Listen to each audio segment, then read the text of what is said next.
إن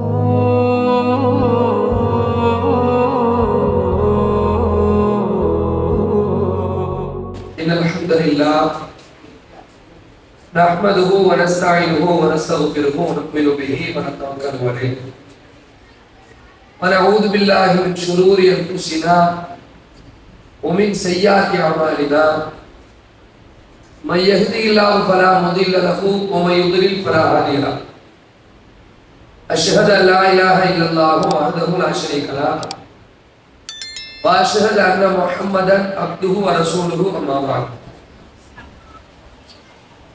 أعوذ بالله من الشيطان الرجيم بسم الله الرحمن الرحيم يا أيها الناس اتقوا ربكم الذي خلقكم من نفس واحدة وخلق منها زوجها وبث منهما رجالا كثيرا ونساء واتقوا الله الذي تساءلون به والأرحام إن الله كان عليكم رقيبا يا أيها الذين آمنوا اتقوا الله وقولوا قولا سديدا يصلح لكم أعمالكم ويغفر لكم ذنوبكم ومن يطع الله ورسوله فقد فاز فوزا عظيما يا أيها الذين آمنوا اتقوا الله حق تقاته ولا تموتن إلا وأنتم مسلمون اللهم صل على محمد وعلى آل محمد كما صليت على إبراهيم وعلى آل إبراهيم إنك حميد مجيد اللهم بارك على محمد وعلى آل محمد كما باركت على إبراهيم وعلى آل إبراهيم إنك حميد مجيد கண்ணியத்திற்குரிய எல்லாம் வல்ல அல்லாஹ்வின் நல்லடியார்களே, தாய்மார்களே, சகோதரிகளே, மதரசா மாணவ செல்வங்களே, ஆசிரியர்கள் மக்களே, அல்லாஹ்வுடைய பேரருளால் வாரந்தோறும் நம்முடைய ஈமானை புத்துணர்வு ஏற்படுத்த வேண்டும், நம்முடைய மார்க்க அறிவை மெருகேற்ற வேண்டும் என்பதற்காக வேண்டி இந்த தர்பியா நிகழ்வு நடந்து வருகின்றது. கடந்த 3 வாரங்களாக, இன்றோடு சேர்த்து 4வது வாரமாக வரலாறுகளை பற்றி, வரலாற்றிலே வாழ்கின்ற சிறப்பு மிகுந்த பெண்மணிகளை பற்றி நாம் பார்த்து வருகின்றோம். அந்த வகையில இஸ்லாத்தின் முதல் பெண் போராளி என்கிற ஒரு தலைப்பில உம்மு உமாரா ரலியல்லாஹு தஆலா அன்ஹா அவர்களை பற்றியும் அவர்களுடைய தியாகங்கள் ஒவ்வொன்றையும் பார்த்தோம். அதுபோன்று மக்காவில் மலர்ந்த முதலாவது ஷஹீத் இஸ்லாம் சுமையா ரலியல்லாஹு தஆலா அன்ஹா அவர்களுடைய இஸ்லாத்தினுடைய அந்த தியாகம், அர்ப்பணம், ஆர்வம், இவைகளை எல்லாம் பார்த்தோம். கடந்த வாரத்தில கவிதையிலும் போரிலும் மார்க்கத்திலும் உறுதியாக நின்று இறுதி வரையிலும் களம் கண்ட வீரத்தாய் ஹத்ஸா ரலியல்லாஹு தஆலா அன்ஹா அவர்களை பற்றி பார்த்தோம். அந்த தொடர்ச்சியாக இந்த வாரம் உறுதியின் உறைவிடம் உம்மு சுலைம் ரலியல்லாஹு தஆலா அன்ஹா என்கிற ஒரு தலைப்பில உம்மு சுலைம் ரலியல்லாஹு தஆலா அன்ஹா பற்றியான சில தகவல்களை இன்ஷா அல்லாஹ் இன்றைக்கு பார்க்கலாம். அடிப்படையில் அல்லாஹ் ரப்பல் ஆலமீன் அல் குர்ஆனில் குறிப்பிடுகிறார், லகத் கான ஃபீ கஸஸிஹிம் இப்ரத்துல் லிஉலில் அல்பாப். அவர்களுடைய நிகழ்வுகளிலே அறிவுடைய மக்களுக்கு நிறைய பாடங்கள், படிப்பினைகள் இருப்பதாக சொல்கிறார். இந்த வரலாறுகள் எல்லாமே நாம படித்தும் கேட்டும் சிந்தித்து நம்முடைய வாழ்க்கையில பல தாக்கங்களை ஏற்படுத்தக்கூடியதாக இருக்கிறது.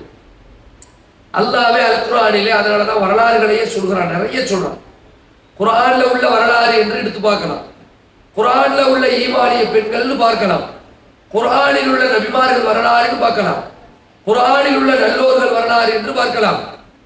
குர்ஆனிலே ஆலு இம்ரான் என்று சொல்கிறான், குர்ஆனிலே மரியம் அலைஹிஸ்ஸலாம் என்று சொல்கிறான், குர்ஆனில இம்ராத்து ஃபிரௌன் என்கிறான், இம்ராத்து சபா என்கிறான். இதெல்லாம் என்னது அப்படின்னா வரலாறுகள் தான். ஏன் இந்த வரலாறுலாம் சொல்லப்படுது, எதற்காக நினைவுபடுத்தப்படுது என்று சொன்னால், நாம வாழ்கிறோம். இந்த வாழ்க்கையில நமக்கும் சோதனைகள் வரும், நமக்கும் சிரமங்கள் ஏற்படும்.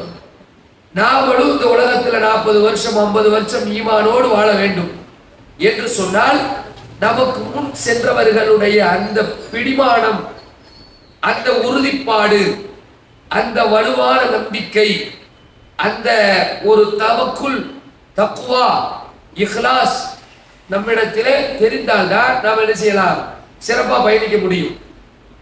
அந்த அடிப்படையில் இந்த உம்மு சுலைம் ரலியல்லாஹு தஆலா அன்ஹாவுடைய வரலாறுல நிறைய பாடங்கள், நிறைய தலைப்புகள் நம்ம போடலாம்.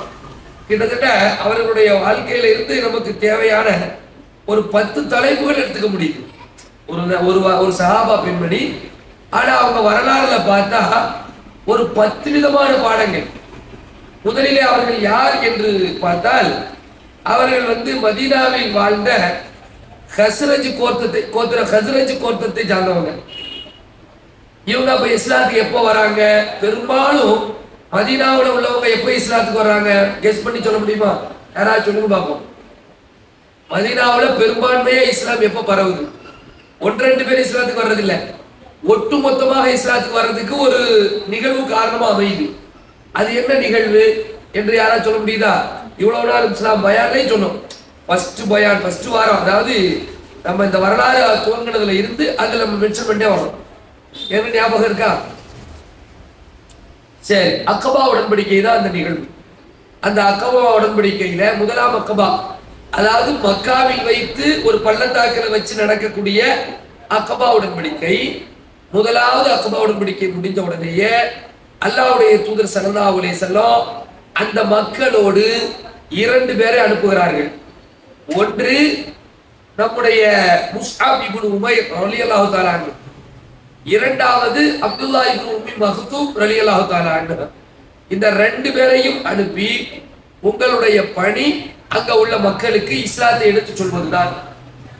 அதனால தான் நாம சொல்கிறோம், இஸ்லாத்தினுடைய மதீனாவின் முதல் பிரதிநிதி, அழைப்பாளர், தாயி, இமாம் என்று சொன்னால் அவங்க முஸ்அப் இப்னு உமைர் ரலியல்லாஹு அன்ஹு தான். அவங்க போய் மக்களிடத்துல பிரச்சாரத்தை எடுத்து சொல்லக்கூடிய நேரத்தில் அந்த மக்கள்கிட்ட பல கடவுள் கொள்கை இருந்துச்சு. எப்படி மக்காவோட இருந்துச்சோ அந்த மாதிரி மதீனால இருந்துச்சு. அவங்க என்ன பண்ணாங்க அப்படின்னா, இந்த மரங்கள் எல்லாம் செதுக்கி வச்சு, நம்ம ஊர்ல இந்த கல்லெல்லாம் செதுக்கி சிலைகளா வச்சிருக்கிற மாதிரி அங்க அது உண்டு.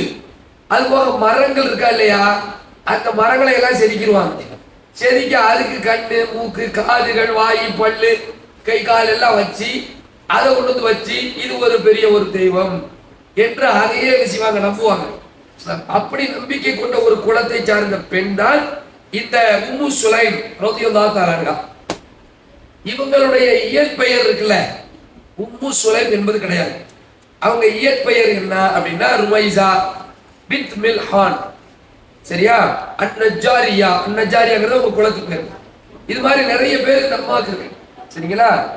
இவங்க என்ன பண்றாங்க அப்படின்னு சொன்னா, அந்த குலத்துல இவங்க கல்யாணம் முடிஞ்சிருச்சு. அப்பவே எப்போ பிஃபோர் இஸ்லாம் வருவதற்கு முன்னாலேயே இவங்களுடைய ஹஸ்பண்ட் பேர், கணவர் பேர் மாலிக். சரிங்களா? அவங்க நல்லபடியாக அவங்க குடும்ப வாழ்க்கை போயிட்டு இருக்கு. அவர் பேர் மாலிக் பின் நதுல். மாலிக் பின் நதுல் கணவர் பேர். அவர் ஒரு சிலை வணங்கிதான், இந்த அம்மா ஒரு சிலை வணங்கிதான். இவங்களுக்கு பிள்ளைகள் இருக்குது. சரியா? இப்படியே வாழ்க்கை போயிட்டு இருக்கும் பொழுதுதான் வீட்டு வாசல் கதவை டக்கு டக்குன்னு தட்டுது இஸ்லாம். யாரு கொண்டு போய் சேர்க்கிறாங்க அந்த இஸ்லாத்தை என்று பார்த்தால், யாரு? முஸ்அப் இப்னு உமைர் ரலியல்லாஹு அன்ஹு. அவங்க போய் பிரச்சாரம் பண்றாங்க. அவங்க போய் பிரச்சாரம் பண்ணும்போது அவங்க சொல்லுவாங்கல்ல, இஸ்லாமியுடைய சிறந்த பண்புகளை எல்லாம் சொல்லுவாங்க, அதனுடைய கடவுள் கொள்கையெல்லாம் சொல்லுவாங்க. கடவுள் கொள்கையை பொறுத்த வரைக்கும் ஒரு இறைவன் தான். அவன் உருவம் இருந்தாலும் அந்த உருவம் நமக்கு தெரியாது. அவனுக்கு உம்மா பாப்பா கிடையாது. அவன் தனித்தவன். அவனுக்கு இணை துணைகள் கிடையாது. பல கடவுள் என்பது கிடையாது. அது எல்லாம் பொய் என்று பிரச்சாரம் செய்வாங்க. நாம் எல்லோரும் சகோதரர்கள். குலப்பெருமையோ, இனப்பெருமையோ, ஊர் பெருமையோ, மொழி பெருமையோ எதையுமே பேசக்கூடாது. எல்லாரும் சகோதரர்கள் தான். சமத்துவம், சகோதரத்துவம், அன்பு, உறவுகளை நேசிப்பது என்பதுதான் நிலைத்திருக்க வேண்டும். பழிவாங்கும் குணம் எல்லாம் இருக்கக்கூடாது. இதான் இஸ்லாத்தினுடைய ஆரம்பம். அப்ப இந்த பிரச்சாரத்தை அவர்களிடத்துல போய் சொல்லும் பொழுது அங்க நிறைய பேர் யாருக்கெல்லாம் அந்த ஹிதாயத்தை நாடுறானோ, பொதுவாகங்க நமக்கு ஒரு ஆசை, கல்வின்னு ஒன்று இருக்கணும், கல்வி ஆர்வம்னு ஒன்று இருக்கணும். எதையும் சொன்னா அதை நுண்ணிச்சு கேட்கக்கூடிய ஒரு அறிவு இருக்கணும். உதாரணத்துக்கு பொங்கல் பரிசு, பொங்கல் பரிசா என்னது ஒரு கேள்வி வரும் பாருங்க, கியூரியாசிட்டி பாருங்க. உடனே அப்படியா 1000 ரூபாயா, போன வருஷம் எவ்வளவு கொடுத்தாங்க, அப்படியா சீனியா, வேற என்ன கொடுப்பாங்க, அந்த அதான் எதிர்பார்ப்பு. டக்குன்னு ஒரு ஸ்டாலின் ஒரு பட்டியல் பட்டியல் போல வாசி கேள, திரும்ப சொல்லி திரும்ப போட, அப்பா சரியா கேட்கல, அப்பா திரும்ப சொல்லுப்பா. 3000,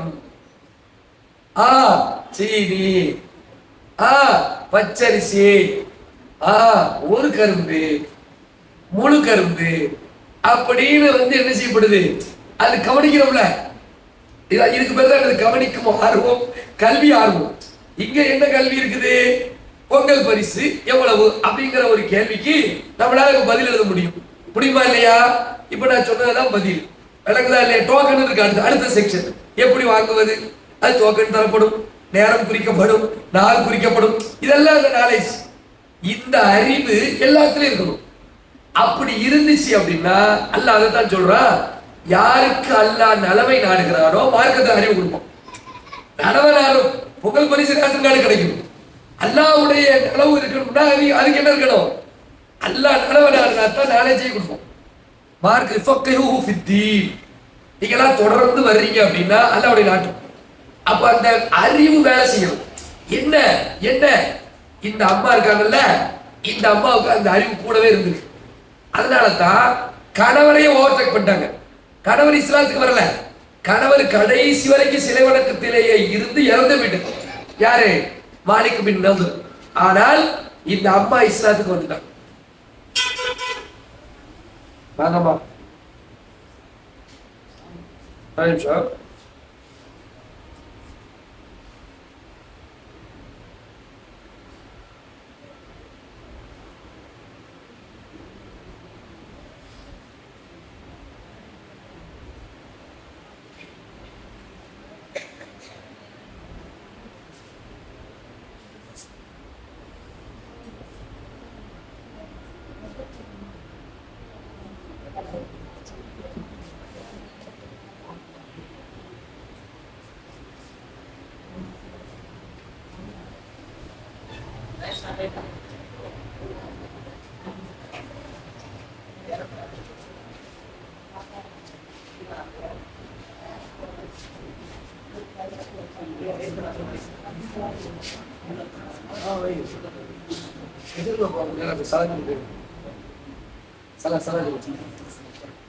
சரி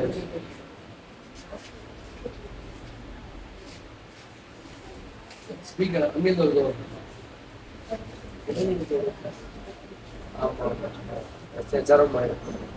இந்த நிகழ்ச்சி விளைஞ்சோம் அறுக்கம் பசங்களுக்கு ஒரு பையன் ஒரு ஆலிமா வந்து பெண்களுக்கு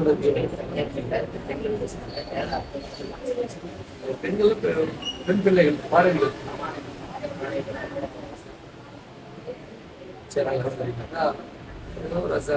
இந்த பேரு ஜெனிதா உஸ்தாதான்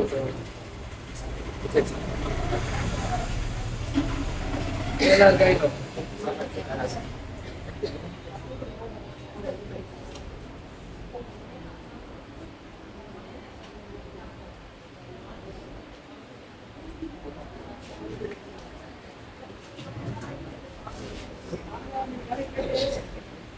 அப்ப இந்த உம்மு சுலைம் ரலியல்லாஹு அன்ஹா என்ன பண்றாங்க அப்படின்னா, அவர்கள் ஆர்வப்படுறாங்க.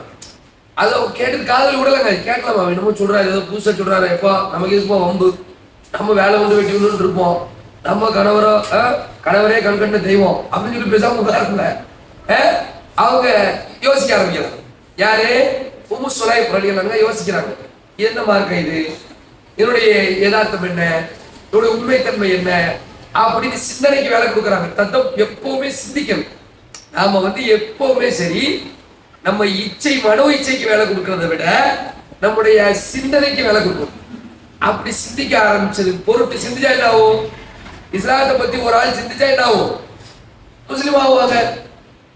சிந்திக்காம இருந்து கருவாப்சி, தாய் மதத்துக்கு வாருங்கள், மூதாதையர்களை விட்டு கொடுக்காதீர்கள், நமக்கு நம் முன்னோர்கள் முக்கியம்னா, முன்னோர்கள் முட்டாள்தனத்தில் இருந்தாலுமா, முன்னோர்கள் அறிவீனத்தில் இருந்தாலுமா, முன்னோர்கள் மூடநம்பிக்கையில் இருந்தாலுமா, முன்னோர்கள் வழிகேட்டில் இருந்தாலுமா, முன்னோர்கள் நரகத்தில் செல்லும் பாதையில் இருந்தாலுமா, முன்னோர்கள் பொய்யில் இருந்தாலுமா கிடையாது. சரியில் இருந்தால் சரி, சரியில்லை என்றால் அந்த சரிக்கு வருவதற்கு என்ன செய்யணுமோ அதை செய்வது யார் கடமை? நம்முடைய கடமையாக இருக்கின்றது.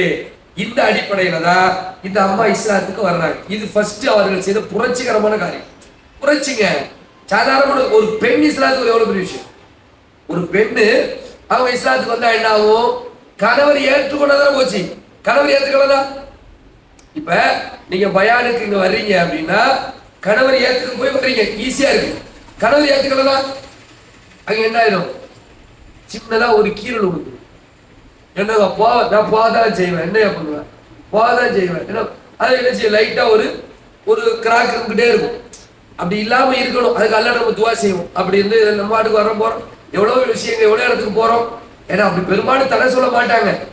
இந்த கொள்கை ரீதியில எதிர்பார்த்து தடை சொல்லுவாங்க. அவர் கல்வத்திராயமா இருந்தா பிரச்சனை, அவர் பசீரப்பா இருந்தா பிரச்சனை, அவர் நாடியாரப்பா ஒளிவுலாவா இருந்தா பிரச்சனை. ஆகா இவனும் இப்படிப்பட்டவனும் கிடையாது, ஒன்னும் சிறுக்கெல்லாம் வைக்க சொல்ல கூட மாடுவலன்னா அது ஒரு பிரச்சனை வரும். அப்ப இருக்கதான் செய்யணும். எவ்வளவோ விஷயத்த நம்ம என்ன செய்யறோம், சொல்றோம் இல்லையா? அப்ப இதை சொல்றது நம்ம இது கடமை. இத அந்த அம்மா 1400 வருஷத்துக்கு முன்னாடியே சொல்லி இருக்குன்னா அது ஒரு புரட்சிகரமான விஷயங்கிறத நாம விளங்கி கொள்ள வேண்டும். இப்ப அவர் கணவருடைய விஷயம், இஸ்லாத்துக்கு வந்துட்டார். இவர் இஸ்லாத்துக்கு வந்தாச்சு. யாரு? அம்மா வந்தாச்சு, வீட்டம்மா.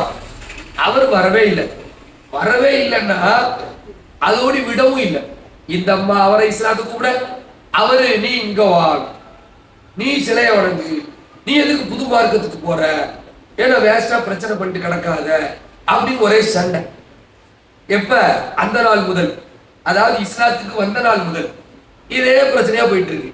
கால போக்குல அவர் என்ன பண்றாரு அப்படின்னா, இந்த அம்மாவிட்ட சண்டை போட்டுட்டு அவர் சிரியா என்கிற ஊருக்கு பயணப்படுறாரு. சண்டை போட்டு அவர் போற, சண்டையும் போடுறாரு, பிரச்சனையா குழப்பமா இருக்கு, இதே தொடர்ச்சி. சரி ஊருக்கு போன சிரியாவில் அவரை ஒரு ஆள் கொண்டுட்டான். அவருடைய இறப்பு எப்படி அமைஞ்சிட்டு, ஜாயிலேயே ஜரிலேயே இறந்துட்டார். யாரு? மாலிக் பின் நதர் இருக்காரு, அவங்க அப்படி இறந்துட்டாங்க.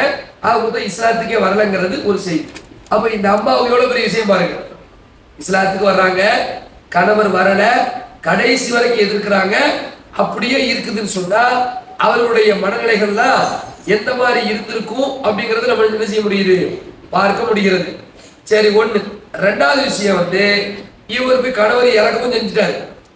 அடுத்தது கணவர் இறந்த பிறகு அந்த ஊர்ல இந்த அம்மாவுக்கு ஒரு நல்ல பேருங்க. இஸ்லாத்துக்கு வர்றதுக்கு முன்னாடியே இந்த சுலைம் அப்படின்னு சொன்னா அவங்க ஒரு சிறப்பான பெண், ஒரு சாலிஹான ஒரு பெண் அப்படின்னு சொல்லி நட்பெயர் பெற்றவங்க. இந்த அம்மா இயல்பிலேயே நட்பெயர் பெற்றவங்க. அவ்வளோ ஒரு ஒழுக்க ரீதியாக, அவ்வளோ ஒரு பண்பாட்டு ரீதியாக நல்லபடியா அவங்க இருந்ததுனால நிறைய பேருக்கு இவங்களுக்கு மேல ஒரு ஈர்ப்பு இருந்துச்சு. நிறைய ஆண்கள் என்ன நினைச்சாங்க, ஒரு மனைவியா இருந்தா இந்த அம்மா மாதிரி இருந்தா நல்லா இருக்குமே அப்படின்னு சொல்லி ஒரு ஆர்வம் இருந்துச்சு. அந்த ஆர்வம் இருக்குதா? இந்த ஆர்வம் அந்த ஊர்ல இருக்கக்கூடிய ஹபீப் இப்னு ஸைத் அப்படிங்கிற ஒருத்தருக்கும் இதே ஆர்வம் வருது. இவருக்கு ஸைத் இப்னு சஹல் அன்-நஜ்ஜாரி, ஸைத் இப்னு சஹல் அப்படிங்கிறவர், இவங்களுக்கு ஒரு ஈர்ப்பு இருந்துச்சு. இந்த அம்மா இறந்து போன செய்தி ஒரு வருத்தமா இருந்தாலும் இவர் அடுத்து நினைக்கிறாரு, நம்ம திருமணம் முடிச்சு போமே. இந்த அரபு நாடுகள்ல நல்ல விளங்கிக்கங்க, இஸ்லாம் வருவதற்கு முன்னாடியே அப்படின்னு சொன்னா ஆரம்பத்துல இருந்தே, ஏன்னா இஸ்லாம்ல உலாவுன இடம், கிறிஸ்தவம் உலாவுன இடம் அந்த இடம் தானே. அதனால பலதார மனம் எல்லாம், விதவைகள் திருமணம் எல்லாம் சர்வசாதாரணம். கணவர் பிடிக்கல அப்படின்னு விலகிட்டாங்க அப்படின்னா அந்த பெண்ணை ஒதுக்கலாம் மாட்டாங்க. கணவன் இறந்துட்டாங்க அப்படின்னு ஒரு பெண் விலையில் இருக்கிறாங்க அப்படின்னா அவங்க வந்து ஒரு வறுமை, ஒரு மோசத்தின் அடையாளமா அவசகுணமா ஒதுக்க மாட்டாங்க. இரண்டாவது திருமணம் என்பது ரொம்ப சகஜமா இருந்துச்சு. அந்த பெண்ணை விதவையை திருமணம் முடிப்பது என்பது ரொம்ப பெரிய தியாகம். நான் யார் தெரியுமா, விதவை அப்படிலாம் தியாகமே கிடையாது. அது ஒரு சர்வசாதாரணமான ஒன்றா நடந்துச்சு. அப்ப இந்த அம்மா இந்த அம்மாவுடைய கணவர் இறந்த உடனேயே அங்க அந்த செய்து இவனு சகுல் என்கிற அந்த நஜ்ஜாரி என்கிற அவங்க யார் அப்படின்னு கேட்டீங்கன்னா, செய்து இப்னு சகுல்னு சொன்னா நமக்கு தெரியாது. அபூ தல்ஹா அப்படின்னு தெரியும். அபூ தல்ஹா தான் பேர் பிரபலியம். அபூ தல்ஹா அவங்க பேர், அவங்களுடைய பட்ட பெயர். என் பெயர் ஜெயித். இந்த அபூ தல்ஹா யார் அப்படின்னா அந்நஜ்ஜாரி என்கிற அந்த கோத்திரத்துக்கே தலைவர்கள் ஒருத்தர். அந்த ஊர்ல பெரிய பணக்காரர். என்னதான் சொல்ற பாருங்க, ஃபர்ஸ்ட் யாரு லீடர், அந்த கோத்திரத்துக்கே தலைவர். ரெண்டாவது அந்த ஊர்லயே பெரிய பணக்காரர். அந்த வீரர் என்று எடுத்துக்கொண்டால் பெரிய வீரர் யாரு, அபூ தல்ஹா இருக்கிறாங்க. வீரர்லையும் ஒரு கோழையெல்லாம் கிடையாது. வில்லு அம்புகள்ல அம்பு எறிகிறதுல வில்லு இல்லைன்னு சொல்லி பயங்கரமான ஒரு வீரராகவும் இருந்திருக்கிறாங்க. அது மாதிரி ரொம்ப அழகுமிக்க ஒரு பர்சனாலிட்டியான ஆளாகவும் இருந்திருக்கிறாங்க. எல்லா வகையிலுமே ஒரு சிறந்த ஒரு மனிதரா இருக்கக்கூடிய இந்த மனிதர் அபூ தல்ஹா என்கிற அந்த மனிதர் ரலியல்லாஹு அன்ஹு. அவங்க வந்து யாரை திரும்ப முடிக்க ஆசைப்படுறாங்க, உம்மு சுலைமா நம்ம முடிச்சுக்குவோம். அப்ப போறாங்க, கிளம்பிட்டாங்க வேகமா. போய் வீட்டுல போய் நம்ம போய் பேசிடுவோம், டைரக்டா போய் பேசிடுவோம் அப்படின்னு பேசுறது கிளம்பிட்டாங்க. கிளம்புனா அவங்களுக்கு என்ன தோணுது அப்படின்னா, இவங்க எப்படி நம்ம ஒத்துக்குவாங்களாம், திருமணத்தை நம்ம சொன்னா ஏத்துக்குவாங்களா இத? அப்ப அவங்களே பேசிக்கிறேன், எப்படி ஏத்துக்காம இருப்பாங்க? நம்மளும் சாதாரண ஆள்லாம் கிடையாது, பெரிய தலைக்கட்டு ஊர்ல பெரிய பணக்காரரு அப்படின்னு தன்னைத்தானே ஆஸ்வாசப்படுத்திக்கிறாங்க. வந்துட்டே இருக்கும்போது திரும்ப ஒரு யோசனை வருது. என்ன யோசனை? ஆஹா, இந்த முஸ்அப் இப்னு உமைர்னு சொல்லி ஒருத்தர் ஒரு புது மார்க்கத்தை கொண்டு வந்தாங்க. இந்த அம்மா அந்த மார்க்கத்தை வேற ஏற்றுக்கிட்டு கேள்விப்பட்டோமே. அப்படி என்றால் நம்ம மத வேறங்கிறதுனால ஏற்றுக்காம போயிருவாங்களோ அப்படின்னு ஒரு சந்தேகம். அப்புறம் யோசிக்கிறாங்க, அது என்ன செய்ய மாட்டாங்க, வாய்ப்பு இல்லை. இதெல்லாம் இவங்க வரதான் செய்யும் இயல்பு. அது இவ்வளவு பிரச்சனைகள், இவ்வளவுத்தையும் தாண்டி அபூ தல்ஹாவுக்கு நினைச்சுக்கிறாங்க, எப்பா ஹஸ்பண்டே மாலிக் என்ன செஞ்சாரு, வேற மாத்திரம் தானே இருந்தாங்க, பார்த்துக்கலாம் போய் கேட்போம் அப்படின்னு அவர் மனசுலேயே ஒரு ஆசையை வளர்த்துக்கிட்டு நேரா போய் போறாங்க. அவங்க போய் வாழ்த்து சொல்லிட்டு போய் உட்கார்ந்துக்கிட்டு இதை மாதிரி நான் ஆசைப்படுறேன்னு சொல்லி அப்பட பேசியாங்க. அந்த அம்மா நறுக்கு தெரிச்ச மாதிரி, அதாவது ஏக் மாதிரி தோத்துக்கடா, டக்குன்னு வெட்டு ஒன்று துண்டு ரெண்டுன்னு பேசுற மாதிரி சொல்றாங்க. உங்களை போன்ற ஒரு பர்சனாலிட்டியான ஒரு மனிதர், ஒரு சிறப்பு மிகுந்த ஒரு மனிதர் ஒரு பெண்ணை திருமணம் முடிக்க கேட்டு அந்த பெண் மறுப்பது சாத்தியமே இல்லாத ஒன்று. ஆனால் எனக்கு வேற வழி இல்லை, உங்களை திருமணம் முடிப்பது முறையில்லை, நான் முடிக்க முடியாது. அவரு விலவலத்து எவ்வளவோ துட்டு வச்சிருக்கோம், எவ்வளவு பர்சனாலிட்டியான ஒரு மனிதரா நம்ம இருக்கிறோம், இவ்வளவு இருந்தும் கூட நம்ம அப்படி மறுக்குத. அப்ப மனசுல உங்களுக்கு தோணுது என்னவா இருக்கும், ஒருவேளை துட்டா இருக்குமோ, நம்மள கூட யாரும் முந்திட்டாங்களோ, நம்மள கூட யாரோ ஒரு பெரிய ஒரு ஆள் இருந்து அந்த ஒரு பெரிய ஆள் நம்மகிட்ட வந்து பெண் கேட்டுட்டாங்களோ, எது ஏற்கனவே உடன்பாடு ஆயிடுச்சோ அப்படின்லாம் நினைக்கிறாங்க செய்வாங்க. நினைச்ச உடனே நம்ம சொல்லுது, வெறும் மதத்தையா காரணம் காட்டுவாங்க, வெறும் மதத்துக்காண்டியே முடிக்காம அப்படிலாம் இருக்காது அப்படின்னு அவர் திரும்ப திரும்ப தன்னைத்தானே யோசிச்சுக்கிட்டு சொல்லும் போது உம்மு சுலைம் ரலியல்லாஹு தஆலா அன்ஹா மறுபடியும் சொல்லுகிறார்கள், என்ன நினைக்கிறீங்க, என்ன யோசிக்கிறீங்க? இல்ல நீ யாரோ உனக்கு என்னை விட பெரிய பணக்காரங்க செல்வந்தாங்கன்னா பொண்ணு கட்டு வந்துட்டாங்க நினைக்க அப்படின்னு இந்த அபூ தல்ஹா சொல்றான். உடனே உம்மு சுலைம் ரலியல்லாஹு அன்ஹா சொல்றாங்க, அப்போ ஒட்டைக்கிறாங்க ஒரு உண்மையை, ஒரு விஷயத்த ஒட்டைக்கிறாங்க. அப்பதான் வரலாற்று சிறப்பு மிக்க ஒரு விஷயத்தை வந்து அங்க சொல்றாங்க. என்ன சொல்றாங்கன்னா, இந்த பாருங்க, துட்டுதான் மெயின் அப்படின்னா, உங்களை விட ஒரு பெரிய பணக்காரர் வந்து எனக்கு துட்டாசையை காட்டி நான் உன்னை கல்யாணம் முடிச்சுக்கிறேன், உனக்கு நான் இவ்வளவு நகை போடுவேன், இவ்வளவு செல்வத்தை தருவேன். ஏன்னா இன்னொரு விஷயத்தை நீங்க விளங்கிக்கணும், அந்த காலத்துல எப்படி விதவை திருமணம்ங்கிறது யதார்த்தமா இருந்துச்சோ அந்த மாதிரி மகரும் யதார்த்தம். இன்னைக்கு முஸ்லீம் ஊர் மேலப்பாளையம், மகர் யதார்த்தமா, மகர் கொடுத்துட்டேன் கணக்கு. மகர் திருமணம் மகர் திருமணம் மகர் திருமணம் கிடக்கு. பார்த்தா கொஞ்சம் மகர் அப்படிதானே. மகர் தொகையெல்லாம் வந்து ரொம்ப கிடையாது. இப்ப கொஞ்சம் கொஞ்சமா கூட்டிட்டு வந்தாலும் வரதட்சணை தான் பிடிச்ச ஆள் இல்லையா.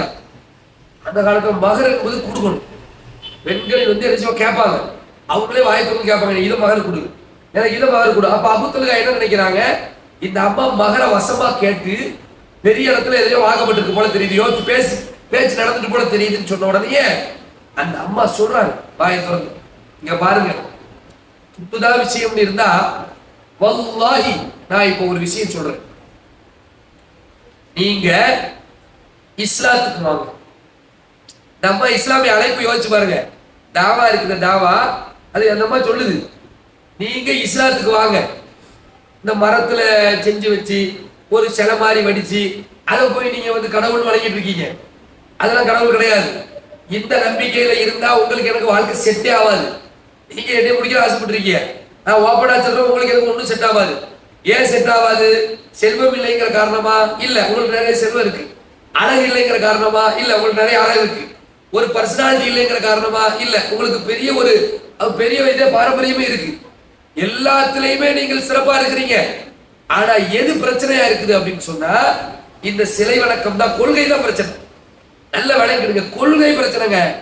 இன்னைக்கு கூட 1400 வருஷத்துக்கு பிறகு பல்லாண்டுகளாக இஸ்லாத்தில் இருக்கக்கூடிய நம்ம கூட கல்யாணம் முடிக்கும் போது கொள்கையை பத்தி பெருசா பேசுறது இல்லை. நிறைய பேர் துட்டை பத்தி பேசுறாங்க.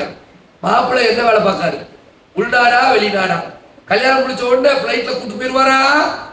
போயிருவாரு. ரைட்டு போடு. அவர் தொழுவாரா, குர்ஆன் ஓதுவாரா, இறை நம்பிக்கையில உறுதியானவரா, அல்லாஹ்வை பற்றி எந்த அளவுக்கு உறுதியா இருக்காரு, இல்ல தர்காவுக்கு இருக்காரு அடைஞ்சுக்கிட்டு இருக்காரா, அல்லது இறை பத்தி ஒரு நம்பிக்கை இல்லாம இருக்காரா, நாம்கே வாஸ்தே முஸ்லிமா இருக்காரா, அந்த அன்னைக்கு என்ன செய்ய போறாரு, கல்யாணம் அன்னைக்கு வெடி போட்டு டாம் டீம் டமால் ஃப்ரெண்ட்ஸ் எல்லாம் வந்து பைக்ல டர்ரு குர்ரு கர்றேன்னு வண்டி ஓட்டிக்கிட்டு இப்படி இருப்பாங்களா? முடி எப்படி வெட்டி இருப்பா, எனக்கு 2 பக்கமும் டிராக்டரை உழுவு விட்ட மாதிரி அப்படி இப்படி வெட்டிட்டு வருவானா மாப்பிள்ள போட்டு. இது எதையுமே பாக்குறது. மாப்பிள்ள நல்ல மாப்பிள்ள, மாப்பிள்ள அழகா இருப்பான். மாப்பிள்ள பார்த்தா துட்டு நல்லா சம்பாதிக்கிறான். வெளியூர் மாப்பிள்ள, வெளிநாட்டுல இருக்கான், சொந்த ஊடு. அது இன்னொரு குவாலிபிகேஷன் வேற இருக்கு. அக்கா தங்கச்சியே இல்லையா, அம்மா அல்ஹம்துலில்லாஹ். இந்த பெண்ணே பேசுறதா ஆச்சரியமா இருக்கு. இது எந்த ஊர்லயே ஆண் பேச மாட்டேன். எங்கேயா போய் ஒரு கல்யாணம் அதெல்லாம் இருக்குல்ல, அக்கா தங்கச்சி இல்லைங்கிறத யார் சொல்லுவா? ஆம்பளைங்க சொல்லுவாங்களா, பெண்ணு சொல்லுவாங்களா? யார் சொல்லுவா? பெண்ணு தான் சொல்றீங்க. அக்கா தங்கச்சியில அவ்வளவு சந்தோஷமா இருக்கு. நீங்களும் அக்கா தான், நீங்களும் தங்கச்சி தான் மறந்துருக்கீங்க இல்லையா? அக்கா தங்கச்சி இல்லைங்கிறது ஒரு குவாலிபிகேஷன், அதையே வச்சிருக்குது. பெண்ணு அவ்வளவு பயமா, நாங்களும் பயப்படாம இருக்கோம். பெண்ணுனா நாத்தனா அவா மைனி 4 மைனி 5 மைனி. எனக்கெல்லாம் பொண்ணு கிடைக்க கொஞ்சம் கஷ்டமா இருந்துச்சு. ஏன் தெரியுமா? 5 மைனி எங்க வீட்டுல. இதையே சொல்லி நேற்று கூட ஒருத்தர் எங்கேயோ பேசிட்டு இருக்கும் போது ஒருத்தர் சொன்னாரு, உங்களுக்கு உள்ளூர், நான் வெளியூர்ல கல்யாணம் முடிச்சதுக்கு ஒரு காரணம் இருந்துச்சு. ஏன்னா உள்ளூர்ல பொண்ணு கிடைக்கல, எப்படியும் பொண்ணு கிடைக்கும் 5 மைனில. அடாடாடாடா, இப்படி ஒரு விஷயம் இருக்குது. இப்படி என்ன செய்யறாங்க, அப்படிலாம் நினைக்கிறோமா இல்லையா? அதான் ஒண்ணு. அந்த காலத்துல நான் பாருங்க, பெண்கள் மகர் கேட்டாங்க. இப்ப இந்த அம்மா எப்படி இருந்திருக்கு பாருங்க. அவர்கிட்ட பேசுறாங்க, கொள்கையை பத்தி பேசுறாங்க. கொள்கை அபூத்தல்கா கொள்கையை பிரச்சனைங்க. தங்கமோ வெள்ளியோ வீடோ இதெல்லாம் எங்களுக்கு பிரச்சனை இல்லை, கொள்கைதான் பிரச்சனை என்று சொல்லி அவங்க உறுதியாக பேசின பிறகு அவர் யோசிக்கிறார். இவ்வளவு அப்புறம் அந்த அம்மா கடைசியா சொன்ன ஒரு விஷயத்தை பாருங்க. ஒருவேளை நீ முஸ்லீம் ஆயிட்டீன்னு வச்சுக்கிடுங்க, எனக்கு ஒரு கொஞ்சம் கூட நகை வேண்டாம், ஒரு பொட்டு கூட நகை வேண்டாம், எனக்கு மகரே வேண்டாம், மகரே வேண்டாம். இஸ்லாத்துக்கு வந்தீங்களா, அதுதான் மகர் அப்படின்னு சொல்லிச்சு. அதான் என்ன இன்னொரு வகையில சொல்றான்னா, நீ எனக்கு ரூபா தராத, நீ எனக்கு வீடு தராத. ஏன்னா அந்த மகரை வந்து இஸ்லாம் எப்படி வச்சிருக்குது அப்படின்னா, பெண்களுக்கு ஒரு பாதுகாப்பு அரணா வச்சிருக்கு. கொஞ்ச நாள்ல கல்யாணத்தை முடிச்சுட்டு கொஞ்ச நாள் கழிச்சு நீ எனக்கு வேண்டாம் அப்படின்னு கணவன் சொன்னான்னு வைங்க, மனைவி வந்து ஒரு 100 பவுன் மகர் வாங்கியிருக்கான்னு வைங்க, எத்தனை பவுன்? நீங்க கேட்டா கிடைக்கும், கேட்க மாட்டீங்க, கேளுங்க, கேட்டா கிடைக்கும். 50 பவுன் வச்சுக்கிடுங்க, வாங்கிருக்க நீங்க. இந்த 50 பவுன்ல 1% கூட திருப்பி கொடுக்க வேண்டிய அவசியம் இல்ல. அப்ப செக்யூரிட்டி யாருக்கு? யாருக்கு செக்யூரிட்டி? ஆணுக்கா பெண்ணுக்கா? எவன்கிட்ட பிச்சை எடுக்க வேண்டியது இல்ல. எந்த கோர்ட்லயும் போய் ஐயா நீதிபதி கடன் போட்டார் அவர்களே, போட்டாருக்கு போக வேண்டாம், நார்வேலுக்கு போக வேண்டாம். விளங்குதா இல்லையா? அல்லான்னு போய் நீங்க வீட்டுல என்ன செய்யலாம், அதான் போறத போல அஸ்தோபுரலாம் சொல்றேன் ஒரு பேச்சுக்கு. அப்படி வரும்ல, சில நேரம் பிரச்சனை வருது இல்ல, அப்படி மார்க் என்ன செய்யுது, செக்யூரிட்டி பண்ணி தருது. அந்த செக்யூரிட்டியே வேண்டாம் சொல்றாங்க. மகனை வேணாம் பாயா, ஷஹாதா சொல்லிட்டு அது போதும் மகன் போதுமா? இதை விட நான் என்ன சொல்ல முடியும்? இதை விட பணத்துக்காக நான் சொல்லவில்லை, கொள்கைக்காகத்தான் உங்களை வேண்டாம் என்று சொல்லி. புரட்சி பெண்ணா இல்லையா முஸ்லிம்? புரட்சியிலேயே ஒரு புரட்சிங்க, இஸ்லாமே ஒரு புரட்சி, அதுலயே ஒரு புரட்சியை காண்பிச்சுட்டாங்க. அதோட தாவாவையும் கொடுத்துட்டாங்க. நம்ம வாழ்க்கையில எத்தனை பேருக்கு தாவா கொடுத்துருக்கு? நிறைய பேருக்கு என்ன டவுட், அடுத்து பொங்கல் சாப்பிடலாமா டவுட் வந்து. டவுட் அன்னைக்கு வரைக்கும் ஸ்வீட் சாப்பிடலாமா டவுட். அது இப்ப என்ன டவுட் வந்துருச்சு, ஆஹா பொங்கல் சாப்பிடலாமா சார் கடைசியில கேட்போம். அப்ப நம்ம இப்படியே தான் இன்னும் இருக்கோமே ஒழிய, நம்மளால ஒருத்தர் இஸ்லாத்துக்கு வந்தால் அப்படிங்கிறது இருக்கு. என்னுடைய முன்மாதிரிகளை பார்த்து, செயல்களை பார்த்து, கொடுக்கல் வாங்கலை பார்த்து, பேச்சுவார்த்தையை பார்த்து, பழக்க வழக்கங்களை பார்த்து, உறவு முறைகளை நலன்களை பேணுவதை பார்த்து, நம்முடைய இபாதத்தை பார்த்து, இறை நம்பிக்கையை பார்த்து, இறையச்சத்தை பார்த்து, இப்படி வந்து ஒருத்தர் இஸ்லாத்துக்கு வராரா, அந்த அபூ தல்ஹா மனமே மாறிடுச்சு. நான் முஸ்லீம் ஆகிறேன்டாரு அபூ தல்ஹா. இப்படி இப்படி நடந்தா அவர் பார்க்காரு, என்னடா இது துட்டுக்கு அசராத ஒரு பெண், அதுவும் ஒரு செட்டில்டு பெண்ணா, ஒரு பெரிய ஒரு கோடீஸ்வரி பெண்ணா இருந்தா பரவாயில்ல, அதுவும் கிடையாது. கணவனை இழந்த பெண்ணு, கையில குழந்தைகளோடு இருக்குது, ஒரு கைம்பெண்ணு. என்ன பண்ண, என்ன பண்ணனே தெரியல, ஃபியூச்சர் எப்படின்னே தெரியல. ஆனால் அந்த அம்மா துணிஞ்சு சொல்லிச்சு, எனக்கு ஃபியூச்சரை பத்தி எல்லாம் கவலை இல்லை, நான் இஸ்லாத்துல இருக்கிறேன், இதான் உறுதி, இதுக்கு நீ வந்தா ஒரு பாசிபிலிட்டி இருக்கு, நான் கல்யாணம் பண்ணிக்க பாசிபிலிட்டி இருக்கு. அபூ தல்ஹா மண்ட சுத்திருச்சு. ஆஹா சரி, இப்ப என்ன, எனக்கே முஸ்லீம் இஸ்லாம் பிடிச்சு போச்சுப்பா, நான் இப்ப என்ன செய்யணும்? நீ ஒண்ணும் செய்ய வேண்டாம். யார் அடுத்து? Abu Talha. நீங்க ஒண்ணுமே செய்ய வேண்டாம், என்ன செஞ்சா போதும், அஷ்ஹது அல்லா இலாஹ இல்லல்லாஹு வஹ்தஹு லா ஷரீக லஹு வ அஷ்ஹது அன்ன முஹம்மதன் அப்துஹு வ ரசூலுஹு. இதை நீங்க சொல்லிட்டீங்கனாலே நீங்க எதுக்கு வந்துருவீங்க?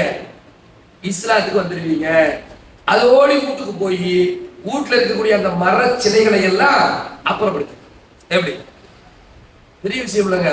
ஒருத்தர ஒரு கல்ச்சர்ல இருந்தே தூக்கிட்டு, ஒரு கலாச்சாரம், ஒரு பண்பாடு, ஒரு இறை நம்பிக்கை, ஒரு மூட நம்பிக்கை, இவைகள் அனைத்திலிருந்தும் ஒரு மனிதரை, அதுவும் சாதாரண ஒரு மனிதர் அல்ல, செல்வ செழிப்போடும் மிக பெரும் ஆளுமையோடும் தலைமைத்துவத்தோடும் வாழ்ந்து கொண்டிருந்த ஒரு மனிதனுடைய உள்ளத்திலே இஸ்லாத்தை கொண்டு சென்ற ஒரு பெண் என்று சொன்னால் அது எவ்வளவு பெரிய விஷயம். அந்த அம்மா முஸ்லிமா, அவர் முஸ்லிமாவை ஆகி சிலைகளை அப்புறப்படுத்தி, அது மட்டும் இல்லைங்க, இந்த 2 பேரும் இன்னைக்கு வரலாற்றுல ஒரு முன்மாதிரி குடும்பமா இருக்காங்க. எப்படி ஆளு யாசிர் குடும்பம் இருந்துச்சோ, யாசிர் அலி குடும்பம், எப்படி ஆளு இம்ரான் சொல்றோமோ, எப்படி வந்து ஆளு இப்ராஹிம், ஆளு முஹம்மதுங்கிற அந்த லிஸ்ட்ல, அந்த வரலாற்று தொடர்ச்சியில ஆளு அபீ தல்ஹா என்று சொல்லுகிற அளவுக்கு இந்த குடும்பமே ஒரு முன்மாதிரி குடும்பமா வாழ்ந்துச்சு. இந்த அபூ தல்ஹா ரலியல்லாஹு அன்ஹு பிற்காலத்துல அவருடைய சொந்த தோட்டம், தோட்டம்னா தோட்டம் எவ்வளவு பெருசா இருக்கும், அந்த தோட்டத்தையே கொண்டு வந்து அல்லாஹ்வுடைய மார்க்கத்துக்கு கொடுத்தாங்க. இன்னைக்கு மஸ்ஜித் நபவி இருக்குதா, மஸ்ஜித் நபவிக்கு எதிர் திசையில் இருந்த பைரோஹா என்கிற ஒரு தோட்டத்தை ஒரு குர்ஆனுடைய வசனம் இறங்கிய காரணத்தினால், லன் தனாலு பிர்ர ஹத்தா துன்ஃபிகு மிம்மா துஹிப்பூன், நீங்கள் நன்மை அடைய வேண்டும் என்று சொன்னால் நீங்க வந்து உங்களுக்கு பிடிச்சதை கொடுக்க வேண்டும் என்று ஒரு வசனம் வருது. இந்த வசனம் இறங்கின போது எவ்வளவு பெரிய ஈமான்தாரி, சும்மா பேருக்காண்டி, ஒரு பெண்ணுக்காண்டி, ஒரு புகழுக்காண்டி, ஒரு பதவிக்காண்டி, ஒரு செல்வத்துக்காண்டி, இதுக்காகலாம் இஸ்லாத்துக்கு வரலங்கிறதுக்கு இது ஒரு ஆதாரம். அல்லாஹ்வுடைய பை ஒரு வார்த்தை தான். சொந்த அந்த தோட்டத்தை கொண்டு வந்து கொடுக்குறாங்க ரசூலுல்லாஹ். யார் ரசூலுல்லாஹ், எனக்கு பிடிச்ச சொத்து இதுதான் அப்படின்னு அந்த அளவுக்கு ஈமான்ல ரொம்ப உயர்ந்த ஈமான் கொண்ட அந்த மக்களாக மாறினாங்க. அந்த மாற்றத்துக்கு ஒரு அடிப்படை காரணமா இருந்தது யாரு? உம்மு சுலைம் ரலியல்லாஹு அன்ஹாவுடைய ஈமான். அப்புறம் இரண்டாவது அக்கபா நடக்குதா? இன்னும் ரசூலுல்லாஹ் மக்கால மதீனாக்கு வரல.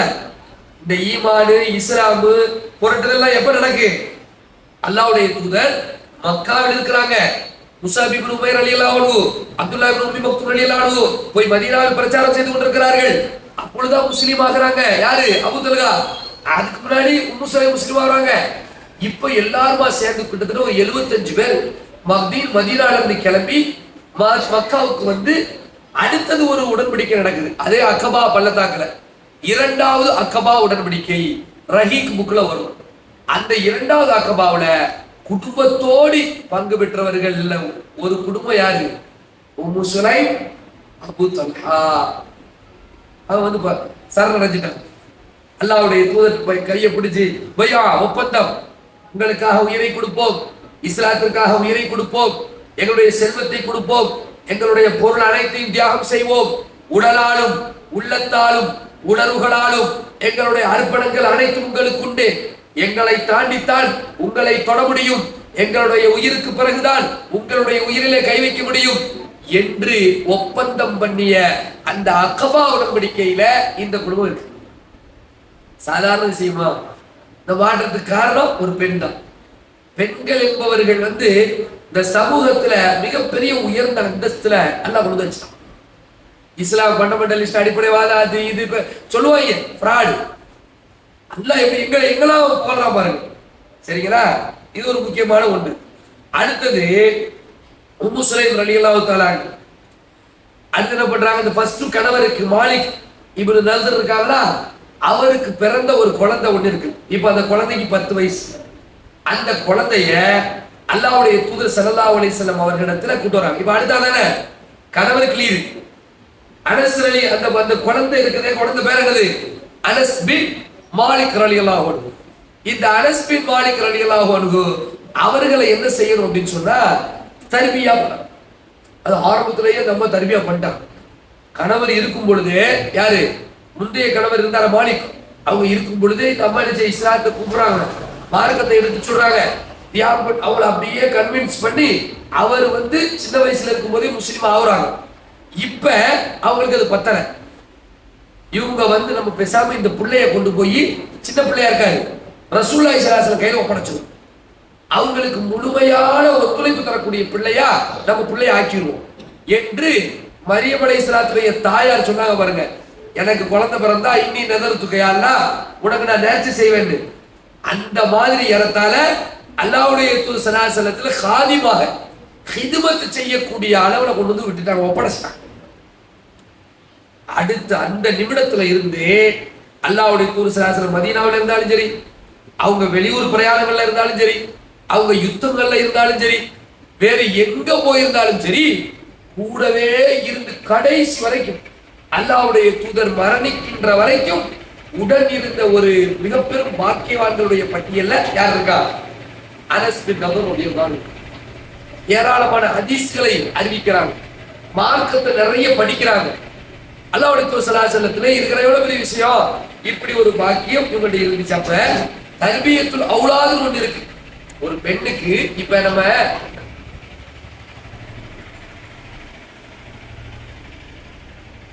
ஒரு பெண்ணால என்ன முடியும் பார்த்தோம்ல, ஒரு பெண்ணால என்ன முடியும்? சமைக்க முடியுமா?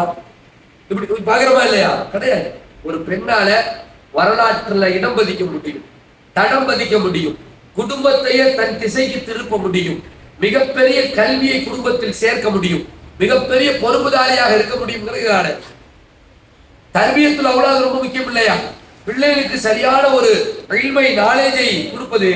அப்படிப்பட்ட நாலேஜ் கொடுக்கறதுல ஒரு முக்கியமான ஒரு இடத்துல யார் இருக்கா? இந்த உம்மு சுலைம் ரலியல்லாஹு தஆலா அன்ஹா அவர்கள் இருந்தார்கள் என்பதை நாம் என்ன செய்கின்றோம், பார்க்கிறோம். அது மட்டும் இல்லாம உம்மு சுலைம் ரலியல்லாஹு தஆலா அன்ஹா அவர்கள் ஆரம்ப காலகட்டத்திலேயே அவங்க இந்த உம்மு சுலைம் ரலியல்லாஹு அன்ஹு அவங்களா இருந்தாலும் சரி, அவங்க சகோதரிகளாக இருந்தாலும் சரி, அவங்களுடைய குடும்பத்தவர்கள் ஒட்டுமொத்தமாக இஸ்லாத்தின் பக்கம் ஈர்க்கப்பட்டிருக்கிறார்.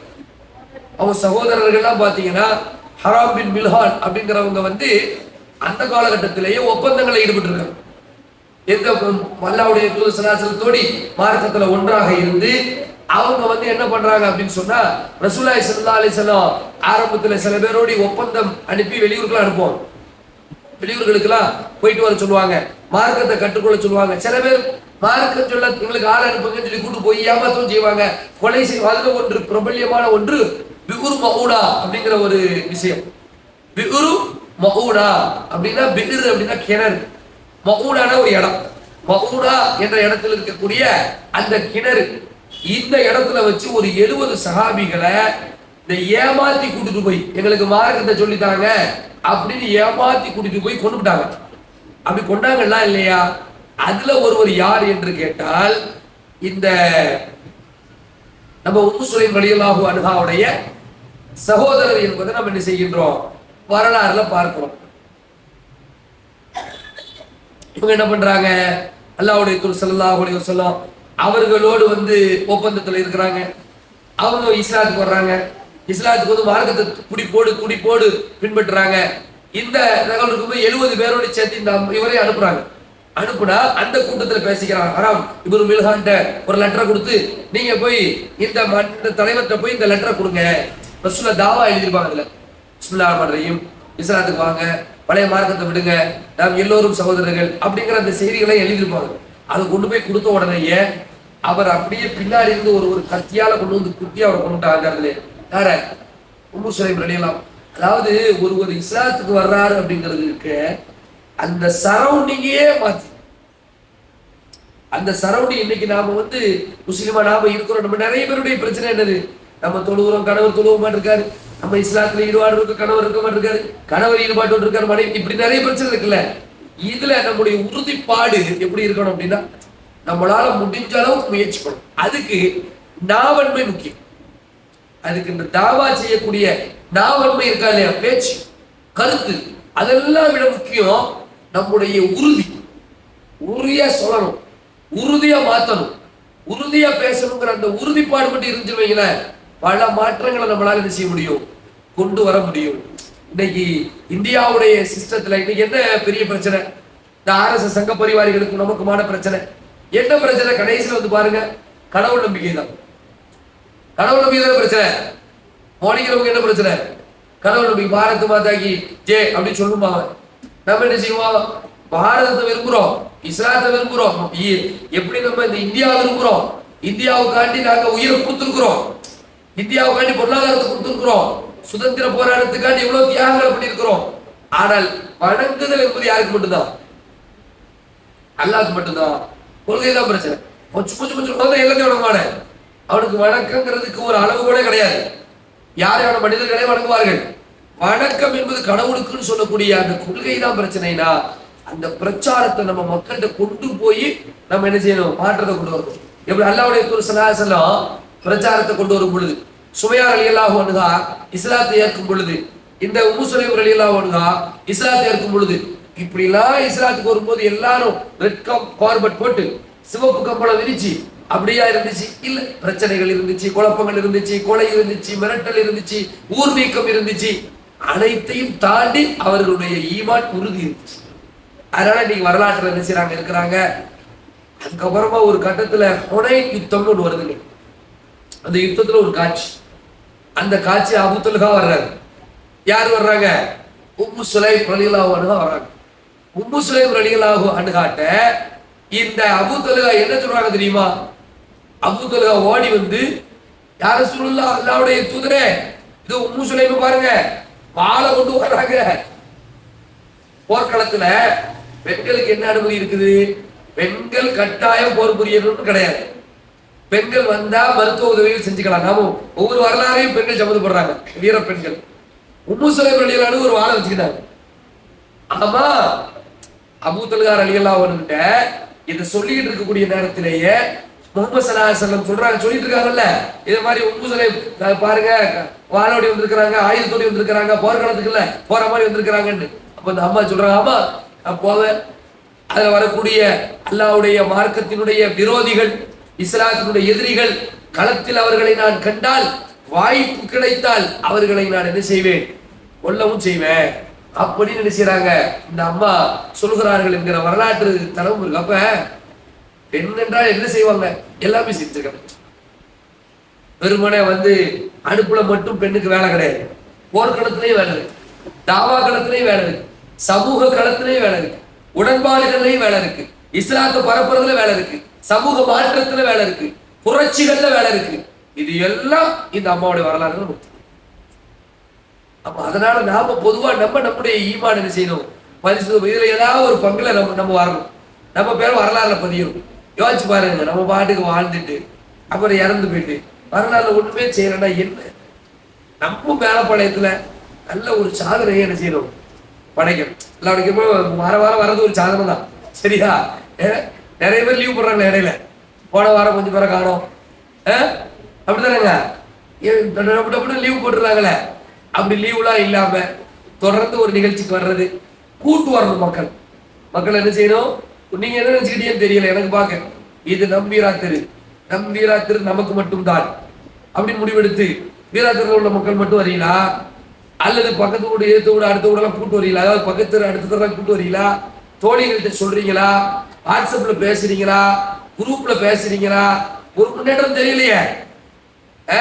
உம்மு சுலைம் ரலியல்லாஹு அன்ஹா எப்படி அபூ தல்ஹாவை மாற்றி வந்தாரோ அப்படி ஆண்களை கூட்டு வந்துடாது பையனுக்கு. நாளைக்கு அடுத்த ஹஸ்பண்ட் எல்லாம் வந்திருக்கா, நீ தான் சொன்னியா அசரத்து இந்த எங்க வீட்டு அபூ தல்ஹா இவர் தான் அப்படின்னு சொல்லி அதை கேட்கல. நீங்க என்ன செய்யணும், உங்க தோழிகள்கிட்ட சொல்லி கூட்டு வரணும். கூட்டு வந்து இந்த கூட்டம் வந்தா என்ன, கூட்டம் வரலன்னா என்ன, அதுக்கு பிரச்சனை இல்லை. செய்தி எவ்வளவு பேரு கஷ்டமா இருக்கு நீங்களே சொல்லுங்க. பார்த்தா பசீரை பார்த்தாரு, அங்க போற எவ்வளவு பேர் இருக்கு, கொள்கையில பிரச்சனை உள்ள எவ்வளவு பேருக்கு, அவங்கள எப்படி மாத்துவீங்க? நீங்க கூட உட்காந்து பேச வேண்டாம், இங்க கூட்டுவாங்க, நம்ம பேசுவோம். கேட்டா போதுங்க, சாதாரணமான விஷயம் கிடையாது. ஒரு யுத்தத்துக்கு அணிவழியெல்லாம் கிளம்பி போறாங்க. ஸல்லல்லாஹு அலைஹி வஸல்லம் யா ரசூலுல்லாஹ் நான் எப்படி யுத்தம் செய்வதுன்னு கேட்கிறாங்க. ஸல்லல்லாஹு அலைஹி வஸல்லம் சொல்றாங்க, எப்பா நீங்க போய் முதல்ல இஸ்லாத்தின் பால் அழைப்பு கொடுங்க. உங்கள் மூலம் ஒருவர் இஸ்லாத்திற்கு வருவது என்பது உங்களுக்கு 100 சிவப்பு ஒட்டகைகள் கிடைக்கிறத விட சிறந்தது. அதனால நம் மூலமா ஒருத்தர் நேரான வழிக்கு வர்றது, ஹிதாயத்தை புரிஞ்சுக்கிறது, இல்மை தெரிஞ்சுக்கிறது, இஸ்லாமிய அறிவை வளர்ச்சி பெறுத்துறதுன்னு சொன்னா சாதாரண விஷயம் இல்லை. அதனால அதை நம்ம செய்யணும். விளங்குதுங்களா? நம்ம வீட்டுக்கு நபருக்கு ஒரு ஆளை எப்படியா இருந்துருக்கணும். ஒரு ஆள் தான் என்ன அடுத்த வாரம் ஒருத்தர் கூட்டுவாங்க, இன்னொரு அடுத்த கூட்டுவாங்க, 2 பேரையும் முடிஞ்சா கூட்டுவாங்க, 2 பேரும் ஒரு ஆளே கூட்டுவாங்க. இப்படி என்ன செய்யணும், முயற்சி பண்ணி நம்ம ஒரு அழைப்பு விடுத்தோம்னு சொன்னா இது ஒரு மாற்றத்தில் கொண்டு போய் விடும். எங்கெல்லாம் முடியும் இன்னைக்கு பாருங்க, 2 வருஷமா இருக்குமா இந்த நிகழ்ச்சி ஆரம்பிச்சோம். நீங்க நான் இதுல ஜாயிண்ட் ஆகி 2 வருஷத்துக்கு மேல ஆகல. அப்ப நிறைய செய்திகள் போகும். அல்லாஹ்வுடைய கிருபையால உம்மு சலமா ரலியல்லாஹு வரலாறு, உம்மு சுலைம் ரலியல்லாஹு வரலாறு இன்னைக்கு பாக்குறோம். இன்னும் எவ்வளவு வரலாறுகள் இருக்கு பார்க்கலாம். பெண்கள் வரலாறு, சஹாபாக்கள் ஆண்கள் வரலாறு, தாபீன்களுடைய வரலாறு, முஜத்திதுகள் வரலாறு, எவ்வளவோ என்ன செய்யலாம், அடுத்தடுத்து பார்க்கலாம். அதற்கு நீங்க என்ன செய்யணும், இப்படியான ஒரு ஒத்துழைப்பையும் செய்ய வேண்டும். எல்லாம் வல்ல அல்லாஹ் சுப்ஹானஹு வ தஆலா இந்த அம்மாவுடைய வரலாற்றிலிருந்து நாம் பெற்ற பாடங்களை நம்முடைய வாழ்க்கையில் எடுத்து நடக்கக்கூடிய ஒரு நிலையை அல்லாஹ் ரப்பல் ஆலமீன் நம் அனைவருக்கும் தர வேண்டும் என்று கூறி நிறைவு செய்கிறேன். வாஹ் தாவானா அல்ஹம்துலில்லாஹி ரப்பில் ஆலமீன்.